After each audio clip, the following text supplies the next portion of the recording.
Et bonjour à tous et bienvenue dans cet épisode. L'or et le Bitcoin atteignent de nouveaux sommets. L'once d'or est actuellement valorisé à 2189 dollars, tandis que le Bitcoin dépasse les 72 000 dollars. Et au-delà d'une simple spéculation financière, c'est une crise de dollars qui s'annonce avec l'ombre de la saisie des avoirs russes. Car en fait, chaque année, comme un marronnier, le Bitcoin a tendance à s'envoler.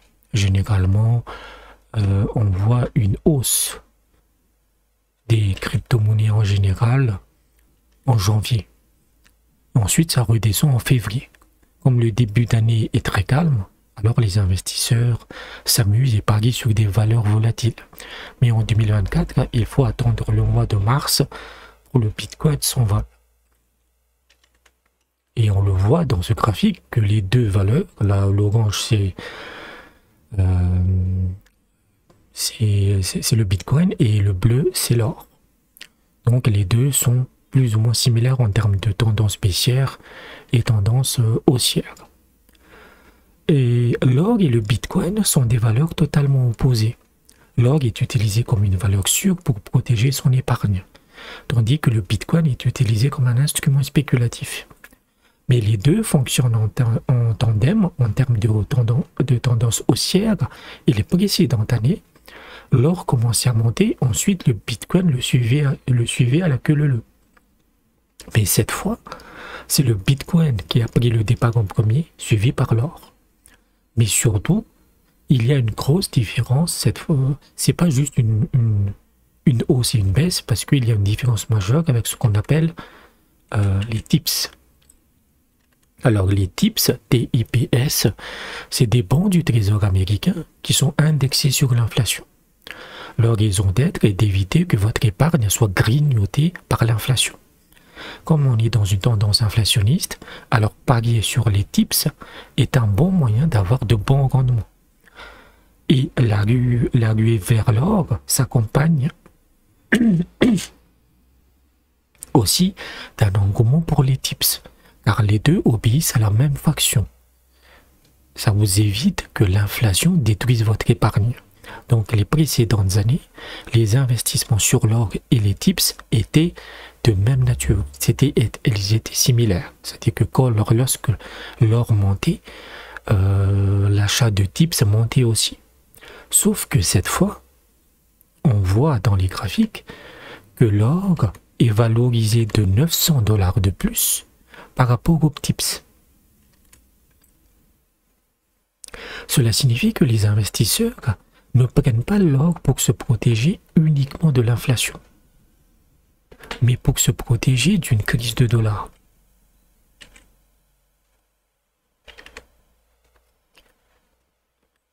Du crise du dollar, ils pensent que le dollar va se casser la gueule dans les prochains mois. Vous voyez ? Et c'est normal qu'ils le pensent comme ça. C'est-à-dire, ce graphique, en fait, montre les échanges du marché des Forex sur 2008. Et on voit que ce marché n'a jamais été aussi bas. C'est-à-dire que les monnaies classiques, elles n'intéressent plus du tout les investisseurs. Et c'est normal qu'ils pensent qu'il y a une crise du dollar, car l'Occident, dans sa bêtise et son parasitisme insatiable, veut voler les 300 milliards de dollars des avoirs russes. Et on entend le même son de cloche chez les Européens comme les Américains. Je parlais des TIPS tout à l'heure, et fondamentalement, c'est de la dette américaine. Actuellement, les banques centrales étrangères possèdent 3 400 milliards de dollars de dette américaine, tandis que les pays étrangers en possèdent plus de 8 000 milliards de dollars. Donc beaucoup de pays pensent que si la Russie se fait voler sans vergogne, qu'est-ce qui va arriver à leurs milliers de milliards qu'ils ont mis dans la dette américaine? Et c'est confirmé par ce graphique actuel où, malgré le fait que les marchés financiers n'ont jamais autant crevé le plafond, la valorisation continue de monter, les valeurs sur les monnaies classiques n'ont jamais été aussi bas. De ce fait, il y a une crainte chez les investisseurs que le dollar va perdre de sa valeur si l'Occident vole la Russie. Ils protègent donc leurs économies en les mettant sur l'or ou le Bitcoin. personnellement, si vous avez des sous, mettez-le sur l'or physique ou l'argent métal. Car au moins, à la fin de la journée, ça vous reste dans la main, en fait. Vous n'avez pas cette volatilité énorme du Bitcoin. Enfin, notre dernier graphique montre que cette hausse du Bitcoin et de l'or est un nouveau signe noir. C'est un signe, voilà, signe au sens de l'animal. Hein. C'est la théorie que des grosses crises, c'est pas parce qu'une grosse crise ne s'est jamais produite qu'elle ne peut pas se produire, que c'est un signe noir, en fait. Et on le voit dans le graphique entouré, où là, lorsque il y a eu des hausses de l'or et du Bitcoin, à chaque fois, il y a une grosse crise financière qui s'est pointée. Donc on en a une en 2008, évidemment.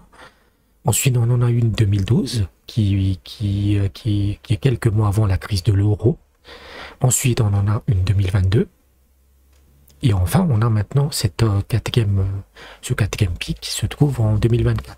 Et on le voit que les intervalles sont de plus en plus courts. C'est-à-dire que entre 2008 et 2012, on a 4-5 ans.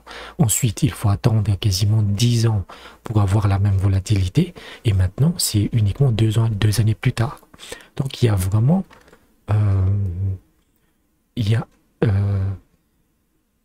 y a vraiment un vrai problème dans le système actuel. En fait, les investisseurs, ceux qui sont sur les bourses, savent très bien que le système ne peut plus tenir. La dette occidentale est absolument incontrôlable, l'inflation est irrattrapable, l'économie occidentale est en ruine, et on se sert de la planche à billets pour maintenir encore et encore un cadavre qui est déjà mort. Et cette chute sera brutale et emportera des millions de personnes avec elle. Donc, cette crise financière, ce krach boursier sera gigantesque. Là, quelqu'un comme Jovanovic le dit depuis plusieurs mois, en fait. Vous avez des dettes toxiques, vous avez des niveaux d'endettement qui sont absolument insane, en fait. Ça ne peut juste plus tenir. Et ça va être massif, en fait. Ça va être massif. Donc, voilà ce que je voulais dire pour aujourd'hui. J'espère que vous avez apprécié cet épisode. N'hésitez pas à laisser un pouce bleu. N'hésitez pas à vous abonner. Et si vous avez des sous, n'hésitez pas à me soutenir sur Patreon. Je vous dis à très bientôt.